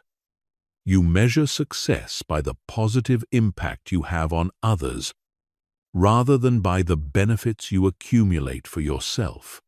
This service orientation is intimidating because it highlights the self-centeredness of people who are primarily motivated by personal gain. They can't understand how you remain motivated without constantly focusing on personal benefits. Your example challenges their assumption that everyone is fundamentally selfish. Living from higher consciousness doesn't mean you become perfect or never make mistakes. It means you operate from your highest self most of the time rather than from your conditioned responses. When you do slip into lower consciousness, which is inevitable given the stresses of modern life, you recognize it quickly and return to centered awareness, without judgment or drama. The ultimate result of operating from higher consciousness is that you become someone who elevates every situation you enter. Your presence raises the consciousness of others through modeling rather than preaching. You don't need to tell people how to live. Your example demonstrates what's possible when someone commits to developing their highest potential. This is why mental mastery appears so intimidating to others. They're not just seeing someone with better self-control or more discipline. They're seeing someone who has transcended the psychological limitations that keep most people trapped in patterns of reactivity, fear, and unconscious behavior. They're witnessing what human beings are capable of when they commit to developing their mental faculties to their fullest potential. Chapter 15. Beyond Fear. Living in Total Mental Freedom. Fear is the ultimate prison warden of the human mind. It guards the door to every possibility, every opportunity, every potential version of yourself that could emerge if you were brave enough to pursue it.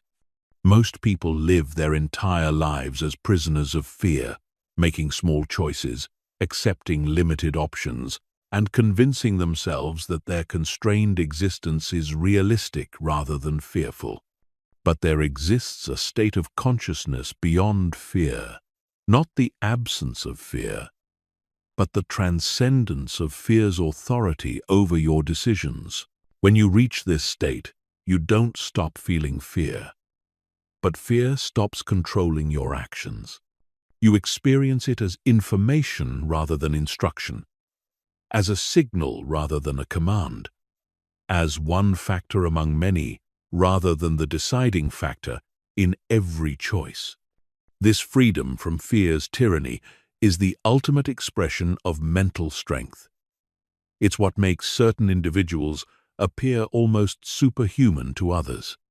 They seem to operate by different rules, to have access to capabilities that normal people lack, to possess a kind of courage that borders on the incomprehensible. But this isn't supernatural, it's the natural result of systematically dismantling fear's authority over your mind. The journey beyond fear begins with understanding what fear actually is versus what we've been taught to believe it is. Fear is not a prediction of disaster. It's your brain's attempt to keep you alive by keeping you away from anything unfamiliar. Your ancient mind cannot distinguish between a saber-toothed tiger and a job interview, between physical danger and emotional risk, between life-threatening situations and growth opportunities. Every time you avoid something because it feels scary, you're allowing your ancient survival programming to make decisions for your modern life. You're letting fear designed for primitive threats prevent you from pursuing sophisticated opportunities.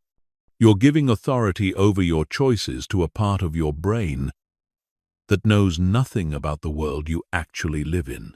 Fear maintains its authority through a simple but devastating strategy. It makes avoidance feel like wisdom. When you don't pursue the relationship you want, fear tells you that you're being realistic about rejection. When you don't start the business you dream about, fear tells you that you're being responsible about financial risk.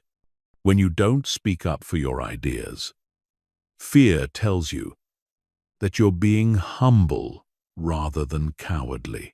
This rationalization system is so sophisticated that most people never recognize when fear is making their decisions for them. They believe they're being logical, practical, and mature when they're actually being controlled by ancient programming that has no understanding of modern opportunities and challenges. Breaking fear's authority requires recognizing these rationalizations for what they are: sophisticated excuses for avoiding growth. Every time you find yourself with logical reasons for not pursuing something important, you need to ask whether those reasons are actually wisdom or whether fear is using your intelligence against you. The first step toward freedom from fear is developing what researchers call fear literacy. This means learning to distinguish between different types of fear and responding appropriately to each type. Physical danger, fear.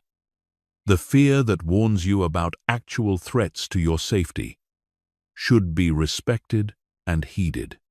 But psychological fear, the fear of embarrassment, rejection, failure, or discomfort, should be acknowledged but not obeyed. Most people treat all fear as if it were physical danger fear. They respond to the possibility of social rejection with the same urgency they'd respond to the possibility of physical attack. They avoid psychological discomfort with the same intensity they'd avoid stepping into traffic. This overreaction to psychological fear keeps them trapped in increasingly narrow comfort zones. Fear literacy involves learning to evaluate each fearful feeling based on whether it's warning you about actual danger or just unfamiliarity. Is this fear protecting you from harm, or is it protecting you from growth? Is it keeping you safe, or is it keeping you small? Is it serving your survival, or is it limiting your potential? Once you develop fear literacy, you can begin practicing what psychologists call fear processing. Instead of automatically avoiding whatever triggers fear, you pause to examine the fear itself. What specifically am I afraid will happen? What evidence do I have that this outcome is likely? What evidence do I have that I couldn't handle this outcome if it did occur? What am I missing by letting this fear make my decision? This examination process strips fear of its unconscious authority over your choices. When you shine the light of conscious analysis on fearful thoughts, most of them reveal themselves to be either completely irrational or massively overblown. You realize that the catastrophic outcomes you've been avoiding are either extremely unlikely or far more manageable than you assumed. The next step is what researchers call graduated fear exposure. This involves systematically approaching the things that scare you in manageable increments. If public speaking terrifies you, you don't start with a TED Talk. You start by speaking up in small meetings, then presenting to your team, then addressing larger groups, gradually building your tolerance for the discomfort of being seen and heard. Each successful exposure provides evidence that contradicts fear's predictions. Every time you do something that scared you and survive, better yet, thrive, you weaken fear's credibility with your subconscious mind. Your brain begins to trust your actual capabilities rather than fear's pessimistic assessments. But graduated exposure must be approached systematically rather than impulsively. If you jump too quickly to challenges that are genuinely beyond your current capabilities, you can reinforce fear rather than overcome it. The exposure must be challenging enough to create growth but manageable enough to ensure success most of the time. Advanced fear transcendence involves what philosophers call identity shifting. Instead of seeing yourself as someone who happens to be afraid, you begin seeing yourself as someone who feels fear but acts with courage anyway. Instead of trying to eliminate fear, you practice acting in alignment with your values despite fear's presence. This identity shift is crucial because it moves you from fighting against fear to transcending fear's authority.